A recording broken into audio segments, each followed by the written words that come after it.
Megaherzzz.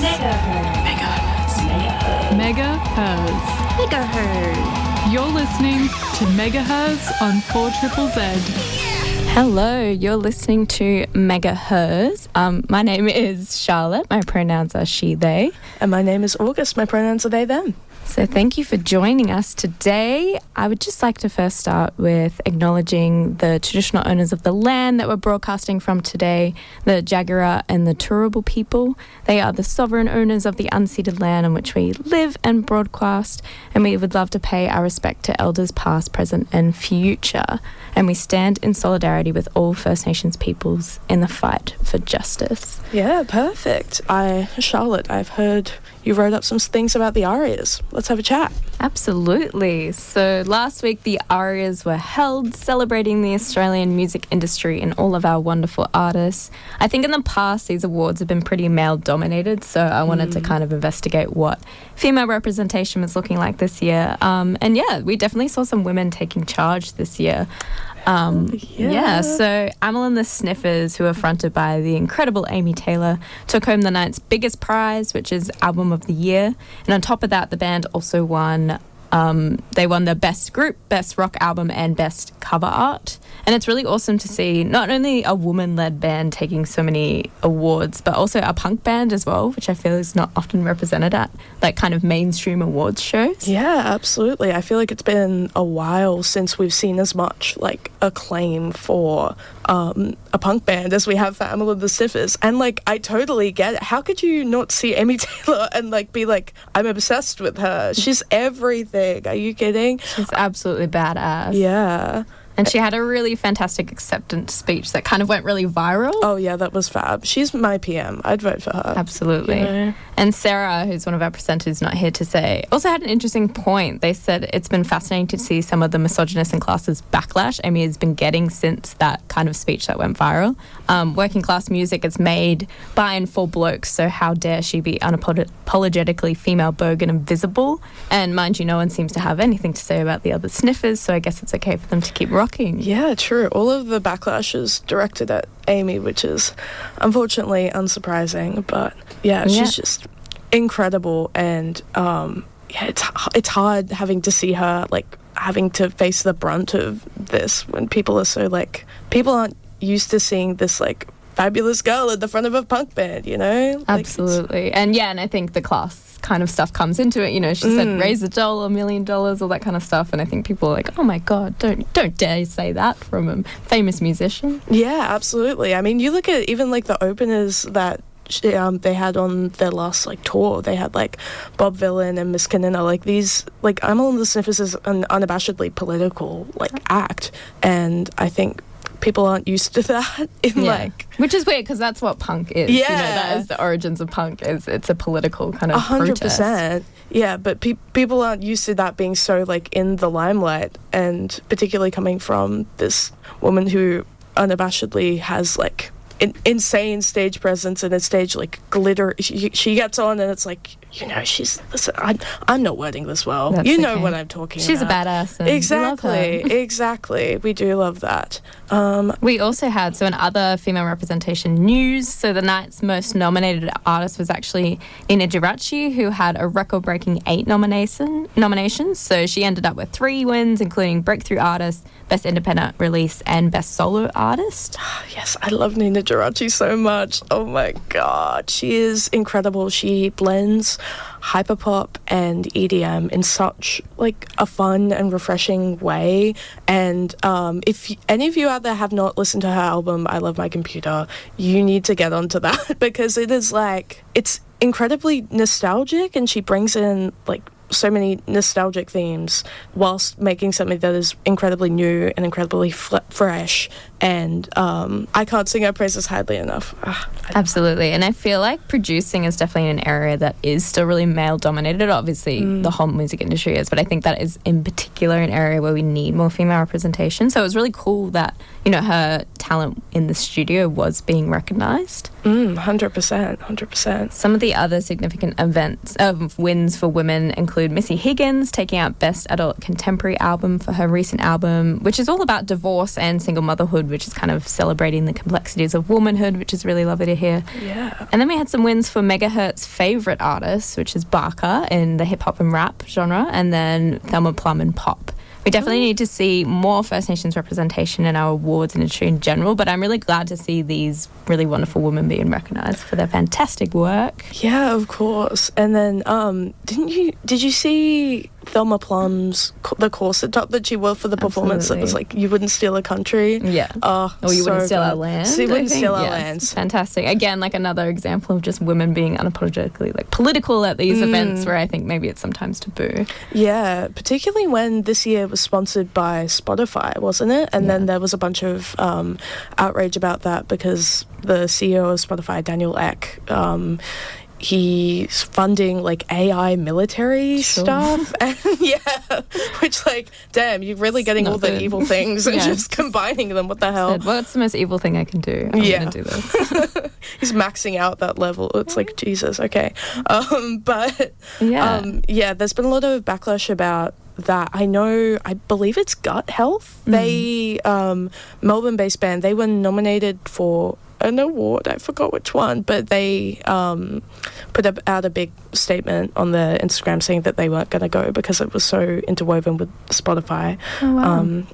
And we've seen all these like big artists take their music off Spotify for reasons like this, like King Gizzard and the Lizard Wizard. They took it off earlier this year, and there's more. Who else took it off? I don't know. I know there was a big boycott in not streaming on Spotify in Israel as well. Is probably what you're thinking of as well. Yes, I have seen that, like turning off your Spotify location. Very true. And we just want to shout out the Amyl and the Sniffers are great supporters of 4ZZZ. They're subscribers, and they're just really great supporters of our work. August, we've got some stuff to hear from you. Oh, absolutely. I will say, if you want to be as cool as Amyl and the Sniffers and support community radio like they do, you can subscribe for $80 or $40 if you're a concession, or $25 if you're under 18, and you can do that by heading to 4ZZZ.org.au/support. Now, on the topic of Amy Taylor from Amyl and the Sniffers, I happen to have a friend of the show, actually. She's been on previously. Charlotte Kemp, aka Underbite Girl, was the person who made Amy's outfit for the ARIAs, and I was hoping to get her into the studio today, but she was unfortunately busy. But I sent a few questions back and forth to her, just talking about her the process of designing the outfit. Weren't able to get audio up, so I'm just going to have to read what she said, but it could give a little bit of insight into the creative process. If you haven't seen Amy Taylor's outfit at the ARIAs, it's like a full leather get-up with a bunch of safety pins everywhere. It's very, very cool. But this is what Char Underbite Girl had to say. The process of designing this outfit was like over the course of October and November, and I just put all into it. It was all I did. I was sending sketches to her, and she told me what she thinks and the things she liked, and I ended up deciding on the black leather with all of the hardware because I wanted to do a dress that was punk. It was a punky jacket that had things all over it, but made into a dress. It also gave a bit of a Pamela Anderson vibe, and I think I did a good job. I think I hit the nail on the head. I wish I could have put badges on it, but I didn't have a badge maker. I also asked her a question because she's worked with Amy a fair bit of the past on tour outfits. Like, you may have seen her in a teeth bikini or in the meat bikini, or even when she went on Jimmy Fallon and had like thongs attached to her bra in like a very Priscilla Queen of the Desert way. I asked her like how it felt to actually get to work with her. Is it still like a pinch me sort of moment? And Char said, my God, working with her is so cool because she's just such a lovely person. She's so lovely, and she's so open to wearing lots of different things. I love all the stuff she wears from Nevada Clothing because Nevada Clothing is just amazing as well. And my other main question to her, because she also had another look on the ARIA's red carpet on Sydney musician Maya, which was a corset top and skirt inspired by the Mannequin Pussy song Loud Bark. And I just asked her about that look and what inspired her, like, in making that piece. And she said, that was so cool, having my first red carpet outfits on the red carpet in the same day. I was like, what? It's just an iconic song. But I really love Mannequin. I think they're great. Seeing them live last year was really awesome. I think after seeing them live, I really got into them, and I just thought of that outfit when I heard the song. State Library of Queensland presents Stranded, celebrating 50 years of 4ZZZ. Mark your calendar for the first week of December for a festival of conversations, workshops, and exhibitions at the Edge. Discover the radical legacy of 4ZZZ with panels on independent media, music and culture, and iconic spaces. Visit the 4ZZZ or State Library websites for all the details. Presented by State Library of Queensland, supporters of 4ZZZ. You are listening to Megaherzzz on 4ZZZ, and we've come to the point in the show where we report on femicide and violence against women. So just a quick content warning here. This segment is going to contain discussions that are emotionally charged, and please take care of yourself by either tuning out or seeking support if necessary. If this is something that could be potentially triggering for you, it might be best to tune out for 5 minutes and then come back to hear the end of the show. But yes, please look after yourself. Give yourself a hug. It'll be okay. Right, so the name, last week we reported on a 84-year-old woman who was in hospital. We're really sad to share that she has now passed on, and her name has been released. So her name is Irene Selms. She was murdered by a woman known to her, and a lot of the media spent a lot of time writing about her alleged killer's pajamas than they actually spent about telling us about Irene Selms, and I think that's just really upsetting to, just once again hearing the way that the media reports on deaths against women and, violence against women. We're also sad to report that a woman named Marsha Chalmers, who was 86, was beaten by a man that she employed to do her gardening, resulting in her dying in hospital days later.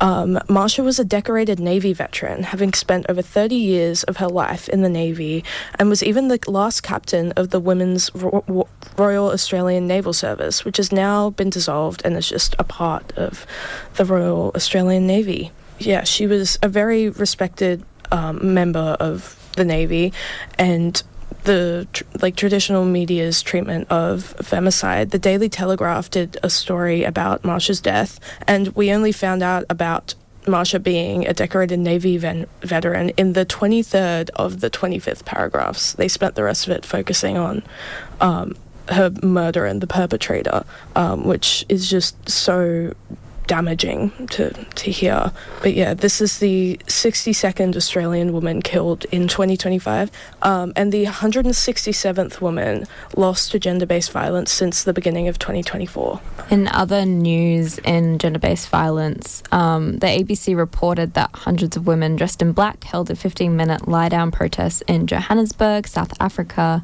highlighting the 15 women killed each day in South Africa due to gender-based violence.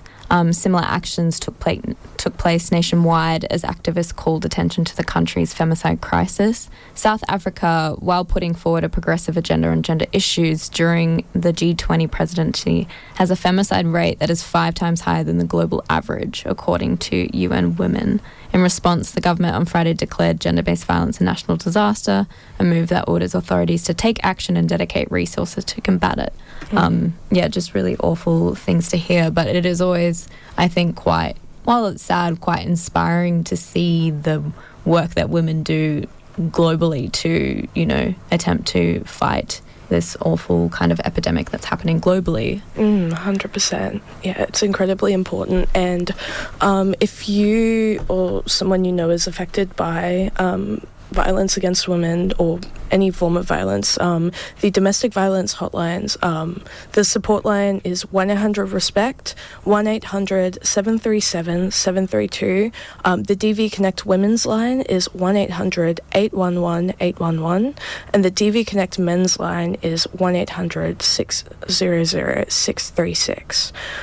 Men's line Australia is 1300-789978. All right, Charlotte, you had some last stuff before we close out the show? Absolutely. So I just wanted to highlight that tomorrow is actually the start of 16 Days of Activism. And it's 16 Days of Activism specifically against gender-based violence. So this kind of observation runs from November 25th to December 10th. And it's an international campaign to end gender-based violence. So the theme for 2025 is Unite to End Digital Violence Against All Women and Girls. And it's got a big focus on raising awareness specifically around online abuse and promoting respectful relationships. This is an issue very deep to my heart. And there's a lot of really fantastic Australian organisations doing a lot in this space. And if you're interested in resources around digital safety and respectful relationships, make sure you check out some of the following organisations. So Teach Us Consent and Consent Labs are both really fantastic, primarily kind of on social media organisations, and they're both young women-led, which I think is really awesome. So definitely check them out and give them a follow. And then we've got some other bigger kind of national organisations like Our Watch, Safe and Equal, and the E-Safety Commissioner. All of those are really awesome organisations that have online resources available for everyone. So you've been listening to Megaherzzz. This is Charlotte signing out. And this is August signing out. Thank you so much for tuning in, and we will see you next week. Bye. Isn't that what feminism is about?